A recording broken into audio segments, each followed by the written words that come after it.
Assalamualaikum warahmatullahi wabarakatuh.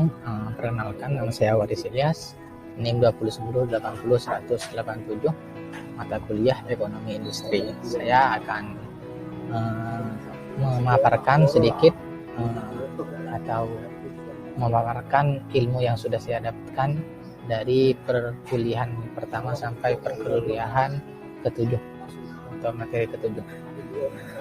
Yaitu yang pertama yaitu tentang perusahaan.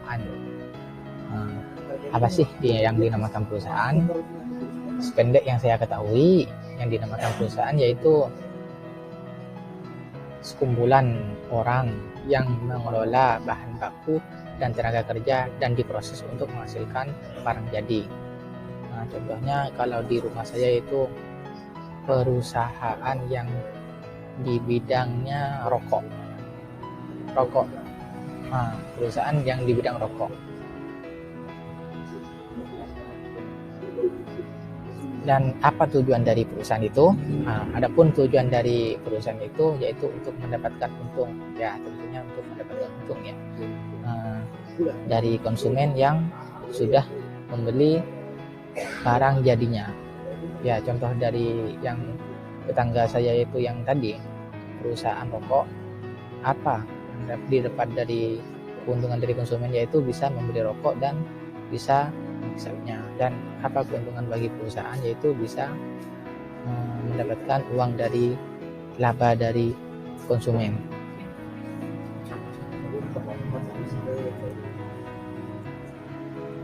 Setelah itu masuk ke merger dan akuisisi.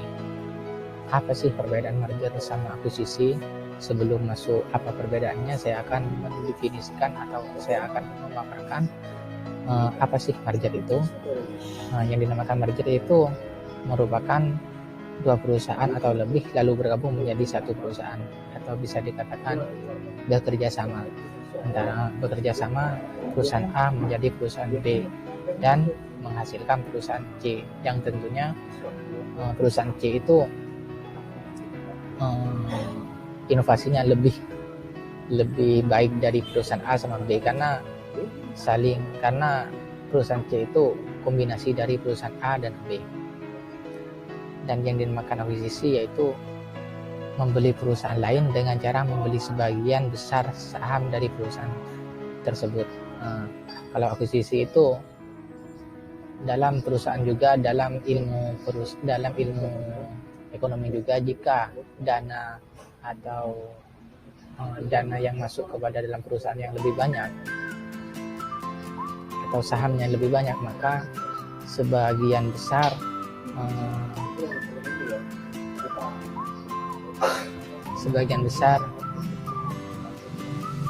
penentu atau kebijakan dari perusahaan itu sudah dimiliki kepada orang yang mempunyai saham lebih besar. Dan adapun perbedaan dari merger sama akuisisi, kalau merger itu merupakan perusahaan atau lebih lalu bergabung menjadi satu perusahaan dan memiliki inovasi baru. Sedangkan ketika satu perusahaan membeli perusahaan lain dan mendapatkan kembali atasnya disebut dengan akuisisi. Di Indonesia yaitu kalau merger itu contohnya bank syariah sebelumnya kan BSI itu kan sebelumnya Mandiri Syariah, BRI Syariah dan BNI Syariah, tapi dimergerkan menjadi bank syariah dan atau dileburkan. Dan yang kedua contoh dari akuisisi yaitu Facebook itu pada 2020 mengakuisisi Grippi.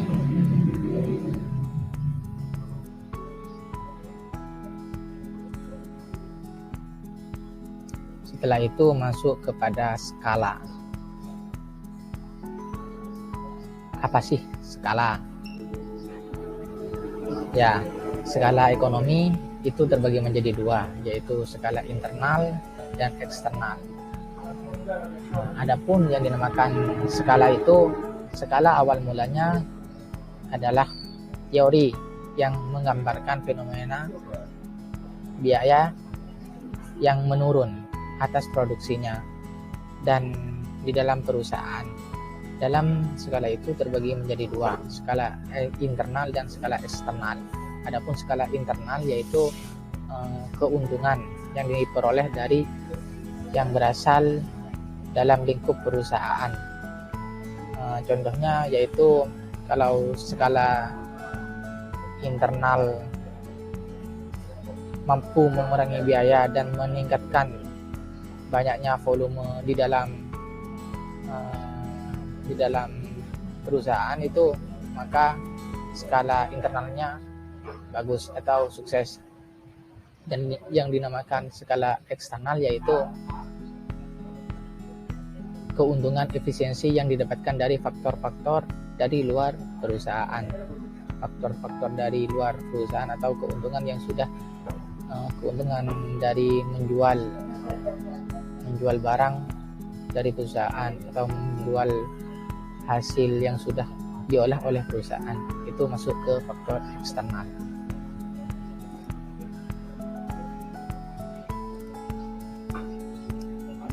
Ya, masuk ke persaingan pasar. Persaingan pasar itu ada banyak, tapi saya akan mempresentasikan atau saya akan memaparkan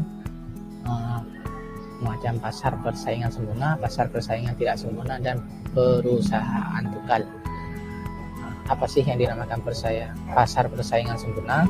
Yang dinamakan pasar persaingan sempurna yaitu pasar yang di dalamnya terdapat banyak penjual dan pembeli, namun kedua pihak tidak dapat mempengaruhi harga ketika harga telah ditentukan oleh pasar itu tersendiri. Atau bisa dikatakan kalau pasar sempurna, penjual sama pembeli sama-sama enak sih, namanya juga sempurna. Dan yang kedua, pasar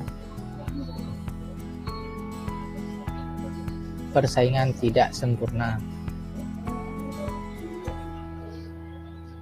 Yang dinamakan pasar persaingan tidak sempurna yaitu merujuk pada sebuah pasar yang ditandai dengan persaingan intensif, di mana tidak ada permainan yang dimiliki kekuasaan yang dominan atau dikatakan ada yang menguasai di dalam suatu pasar itu, maka dinamakan pasar tidak sempurna.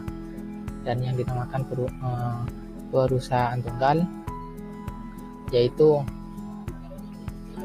di mana pasar yang memonopoli dan memiliki kemampuan menentukan harga sesuai kehendaknya atau sesuai dengan penjualnya. Dan di dalam ekonomi ada istilah atau istilah-istilah. Yang pertama yaitu permintaan residual. Apa sih yang dinamakan permintaan residual? Yang dinamakan permintaan residual yaitu pembedaan antara permintaan pasar dan jumlah yang dipasok oleh perusahaan lain di dalam pasar itu. Dan yang dinamakan elastisitas permintaan yaitu persentase perubahan kuantitas yang diminta sebagai respon terhadap persentase kecil yang diberikan perusahaan terhadap harganya. Dan yang dinamakan elastisitas penawaran yaitu persentase dalam kuantitas yang ditawarkan sebagai respon terhadap perusahaan persentase kecil atau barang atau harganya. Yaitu kalau dinamakan persentase elastisitas penawaran.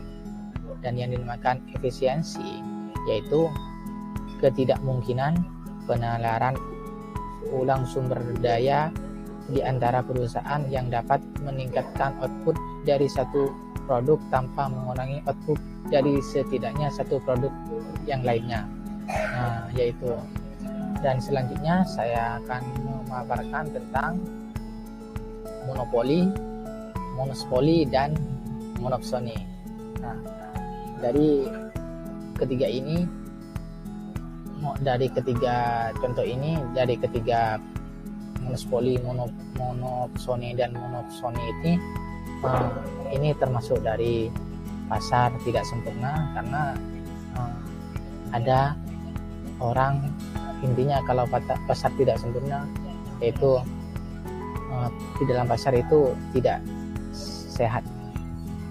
Yang pertama saya akan menjelaskan apa sih monopoli. Yang dinamakan monopoli yaitu bisnis yang dipegang penuh oleh satu perusahaan karena hanya perusahaan itu yang memiliki layanan yang dibutuhkan oleh banyak orang.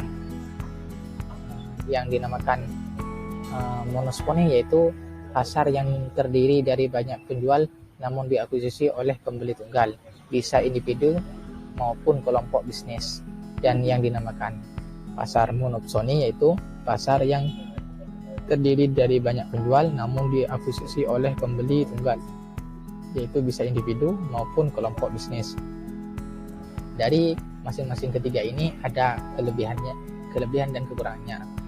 Dalam monopoli, kelebihannya yaitu pasar yang di dalamnya terdapat satu atau sedikit penjual. Karena kondisi ini, kelebihan pasar monopoli yang menonjol adalah tidak timbul persaingan antar penjual.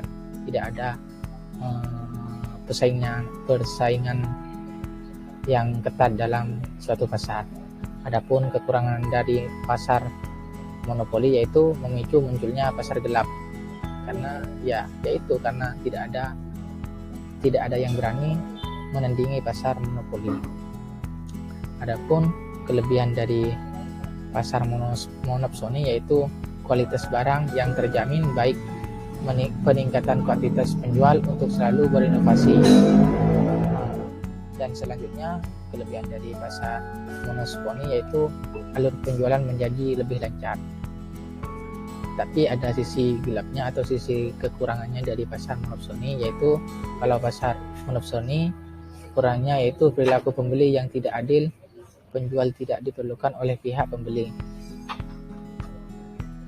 Adapun kelebihan dari pasar monopsoni yaitu kualitas barang terjamin, baik peningkatan kreativitas penjual, alur penjual menjadi lebih lancar.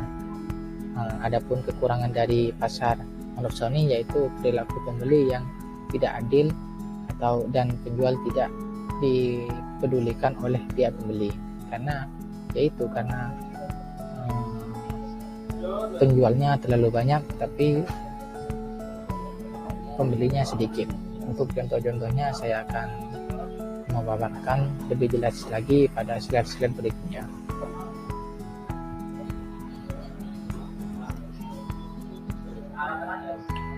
Setelah ini saya akan menjelaskan kartel. Apa sih yang dinamakan kartel? Nah, yang dinamakan kartel yaitu kerjasama antara kelompok produsen atau perusahaan dalam hal melakukan produksi barang serta memasarkannya yang bertujuan untuk menetapkan harga, untuk membatasi penawaran dan persaingan yang tidak sehat. Adapun tujuan kartel yaitu untuk bekerja sama melakukan koordinasi dagang antara pedagang yang mempunyai dana lebih besar dan pedagang yang juga mempunyai dana besar. Adapun hal yang dilakukan mulai dari mengatur produksi, pembagian wilayah, dan polusi tender sehingga pedagang mendapatkan keuntungan lebih dengan harga yang dinaikkan. Karena dalam kartel ini ada penyelundupan barang atau barang disimpan agar di luar itu kekurangan stok barangnya. Mengapa kartel dilarang? Mengapa kartel dilarang? Karena kartel itu para produsen dengan gampangnya akan menaikkan harga pasar semakin tinggi. Karena stok di luar itu kurang. Karena kartel dilarang yaitu karena stok di luar kurang dan harga dari produsen itu akan dinaikkan. Dan kenapa yang dilarang yang kedua yaitu rendahnya harapan akan hukuman berat kartel. Hanya terbentuk jika anggota dari kartel sendiri tidak mengharapkan pemerintah untuk menetapkan penghukuman mereka. Karena sebagian besar dari negara kita pastinya ada yang membackup di atas atau di pemerintah, sehingga kartel ini sampai sekarang masih ada meskipun sudah sedikit.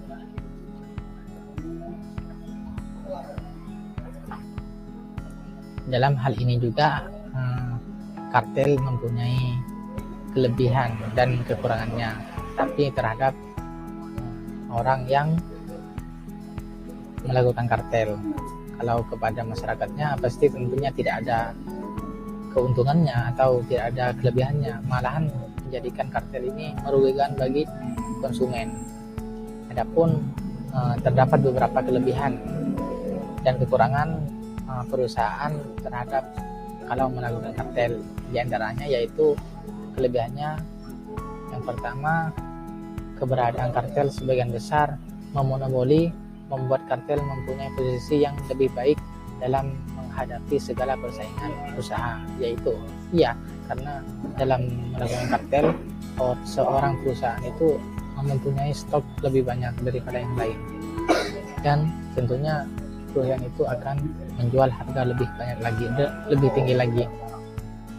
Dan yang kedua, keuntungan yang lebih besar bagi kartel yaitu itu tadi, karena stok banyak di luar kosong, para perusahaan menjual harga dengan setinggi-tingginya.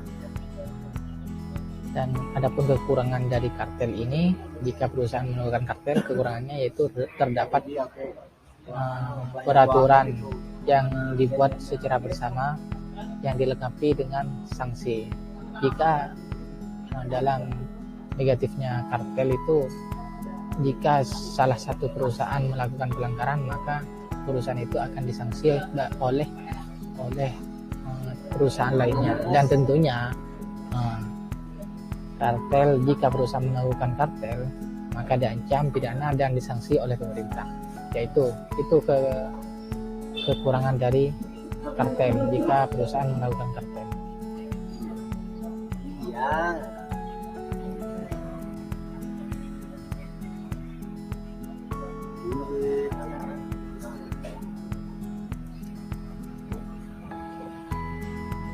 Setelah itu saya akan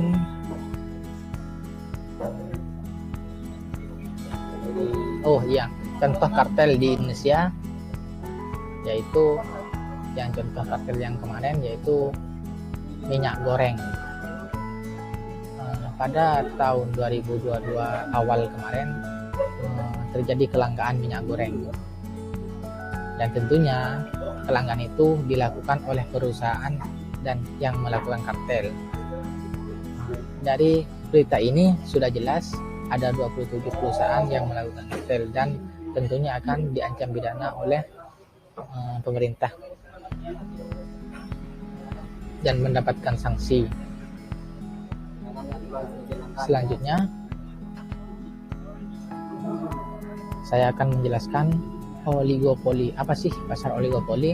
Pasar oligopoli yaitu jenis pasar yang di mana jumlah produsen atau penjualnya lebih sedikit, sedangkan pembeli relatif banyak.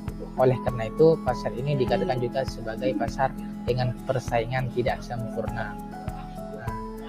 Pasar oligopoli ini termasuk pasar yang tidak sempurna karena tidak ada keseimbangan antara penjual dan pembeli. Adapun ciri-ciri pasar oligopoli, yang pertama, ciri-cirinya penjualan akan bersifat homogen. Menjual produk yang akan dijual satu jenis. Dalam hal ini konsumen tidak akan kesulitan untuk mencari kebutuhan mereka. Contohnya dalam roti. Dalam roti itu cuma ada satu jenis tapi bisa dikelola banyak. Dan yang kedua,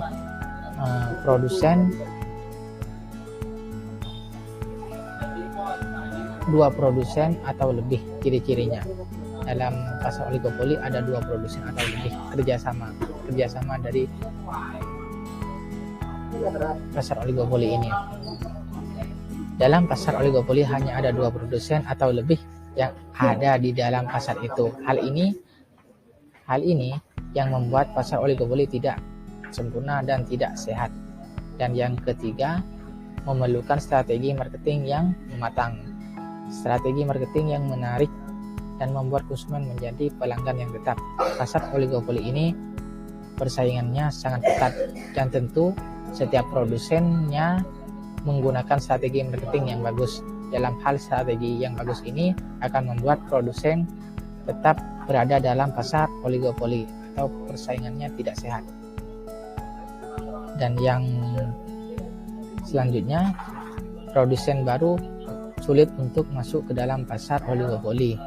Dalam hal ini, pasar oligopoli sangat ketat dan tentunya produsen yang baru tidak akan bisa, bukan tidak akan bisa, tapi sulit untuk masuk ke pasar oligopoli. Dan yang terakhir, produsen utama mempengaruhi terhadap produsen lain dengan kebijakan sendiri. Dalam hal ini, pasar oligopoli memiliki karakteristik dan kebijakan yang diatur oleh satu produsen atau pemilik saham atau orang-orang tertentu yang sudah mempunyai kekuasaan yang tinggi. Contohnya dalam menentukan harga, dalam satu barang tersebut hanya ada satu orang yang memberikan penentuan harga di dalam pasar oligopoli ini, dan perusahaan lain tidak akan berani untuk menurunkan harga karena kesepakatan dari pasar oligopoli itu yaitu harga harus sama. Adapun ciri-ciri pasar, adapun jenis pasar oligopoli, yang pertama, pasar oligopoli terdiferensiasi, yaitu produk yang dijual oleh produsen bisa dibedakan jenis-jenisnya. Dan yang kedua, pasar oligopoli non-kolusi. Produsen hanya akan memainkan harga dengan melihat perkembangan harga produsen lain. Jika sudah ada ciri-cirinya, yaitu ciri-ciri pasar oligopoli ya ini dua tadi, dan saya akan terangkan yang ketiga. Pasar oligopoli itu bersifat homogen. Apa sih yang bersifat homogen itu? Pasar yang bersifat homogen itu di dalamnya menjual beragam produk identitas dari berbagai produsen. Dan yang keempat, pasar oligopoli bersifat kolusi, suatu praktik di mana para produsen saling bekerja sama untuk menaikkan harga. Pasar oligopoli ya ini karena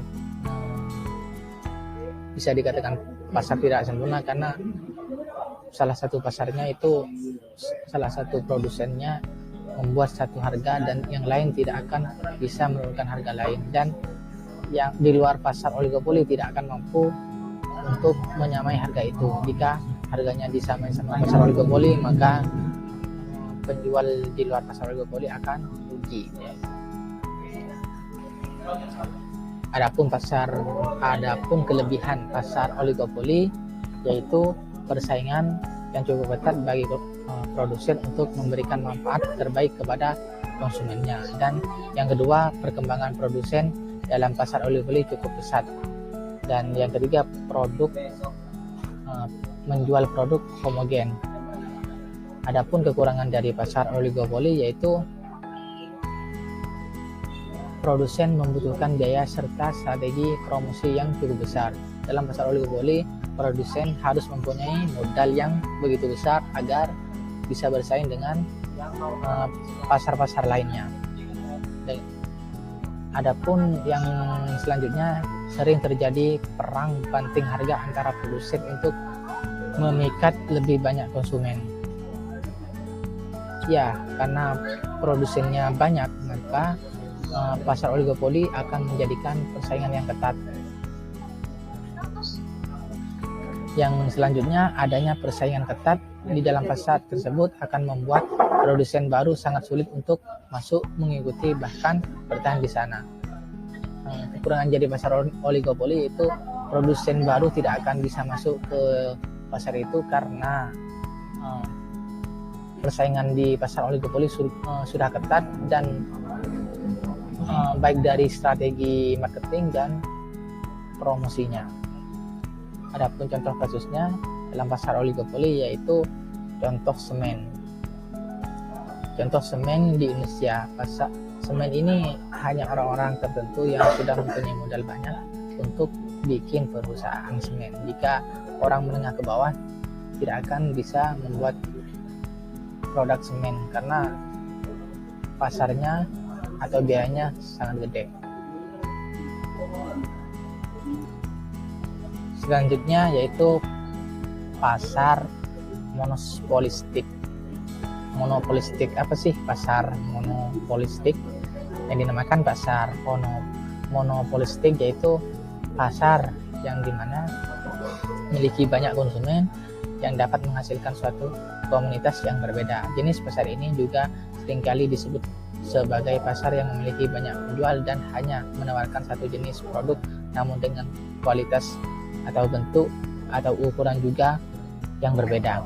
Di dalam pasar monopolistik, para konsumen akan merasakan adanya sebuah perbedaan dari ciri khas pada setiap produk yang ditawarkan oleh satu produsen dengan produsen lainnya.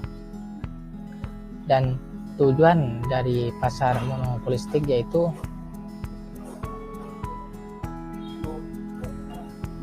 karena tidak adanya kepuasan pada analisis persaingan pasar sempurna atau pasar monopoli. Adapun ciri-ciri pasar monopolistik yaitu yang pertama, memiliki jumlah produsen atau penjual yang sangat banyak. Dalam hal ini, karena jumlah produsen atau penjual yang cukup banyak, sehingga muncul berbagai kesulitan terkait koordinasi antar produsen atau penjualnya. Jadi, polisi harga hampir tidak bisa dilakukan. Dan yang kedua, diferensi produk. Setiap perusahaan atau produsen tidak bisa seenaknya sendiri menentukan harga pasaran, baik itu penurunan harga atau menaikkan harga. Dan yang kedua, persaingan produk tidak berdasarkan pada harga. Persaingan yang terjadi saat ini yaitu sistem pasar ini lebih berpengaruh pada desain. Dan yang keempat, kebebasan produk baru untuk keluar dan masuk pasar. Semua produsen yang ada di dalam sistem pasar ini memiliki kebebasan untuk masuk atau keluar. Dan ciri-ciri yang kelima yaitu perkembangan teknologi dan inovasi. Dalam pasar monopolistik ini, tiap produsen atau penjual dituntut untuk dapat terus memberikan sebuah inovasi terhadap produk yang mereka tawarkan. Dan tentunya produsen akan melakukan inovasi-inovasi baru yang akan membuat konsumen menjadi lebih enak atau lebih suka terhadap produk-produk kita. Selanjutnya, adapun kelebihan pasar persaingan monopolistik yaitu banyaknya perusahaan di dalam pasar. Dan tentunya banyaknya perusahaan di dalam pasar akan memberikan keuntungan tersendiri untuk para konsumen dalam memilih barang atau produk yang terbaik bagi mereka. Dan yang selanjutnya, terdapat diferensi produk yang bisa mendorong para konsumen untuk lebih teliti dalam memilih produk yang nantinya akan dibeli dan bisa membuat setiap konsumen bisa lebih efektif lagi. Dan adapun kekurangan pasar monopolistik yaitu yang pertama, pasar persaingan monopolistik memiliki tingkat persaingan yang cukup tinggi. Ya, karena produsennya banyak, maka atau penjualnya banyak, maka terjadi sebagian besarnya akan terjadi persaingan harga. Dan yang kedua, dibutuhkan modal yang cukup besar untuk dapat masuk ke dalam pasar monopolistik ini. Dalam hal ini, dalam pasar monopolistik itu modal harus dibutuhkan karena terjadinya persaingan antara penjual satu dengan penjual lainnya. Jika perusahaan cuma kekurangan modal, maka perusahaan itu akan secara tidak langsung akan mati sendiri. Dan pasar monopolistik akan mendorong berbagai perusahaan untuk selalu memberikan inovasi. Dari persaingan pasar ini, perusahaan atau pasar akan memberikan, penjual akan memberikan inovasi yang baru untuk penjual, untuk barang yang dijualnya akan laris manis, baik dari promosi harga atau pemotongan harga. Faktor keseimbangan dalam monopolistik.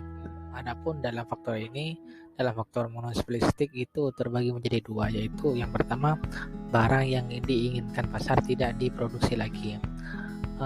Mungkin salah satu mengapa barang yang diinginkan pasar tidak diproduksi lagi, mungkin salah satunya karena produsen atau perusahaan tidak bisa menutupi biaya operasional dalam pembuatan barang itu.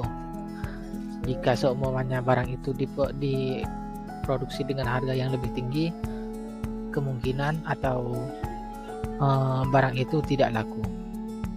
Dan yang faktor kedua yaitu perusahaan terlalu fokus terhadap inovasi baru sehingga mengesampingkan barang yang diinginkan pasar. Dalam hal ini pastinya sebuah perusahaan harus memberikan inovasi baru agar tidak tertinggal dari produsen atau perusahaan yang lainnya. Tetapi hasil inovasi itu tidak diterima oleh pasar atau tidak disukai oleh pasar. Salah satu contoh pasar monopolistik yaitu Indomaret sama Carrefour. Kenapa kok masuk ke pasar monopolistik? Karena masuk dalam ciri-ciri pasar monopolistik, yaitu yang pertama, karena Indomaret atau Carrefour ini memiliki jumlah produsen atau penjual yang sangat banyak, tetapi masih diminati oleh konsumennya. Dan setelah itu dalam pasar ini persaingan produsen tidak berdasarkan harga, tetapi berdasarkan kenyamanan atau kesenangan atau kenyamanan produsennya atau kenyamanan konsumennya. Karena dalam Indomaret dan Carrefour ini mencari konsumen yang menengah ke atas, yaitu bagian orang yang punya uang. Mungkin sampai sini ulasan materi 1 sampai materi 7. Kurang dan lebihnya mohon maaf. Wassalamualaikum warahmatullahi wabarakatuh.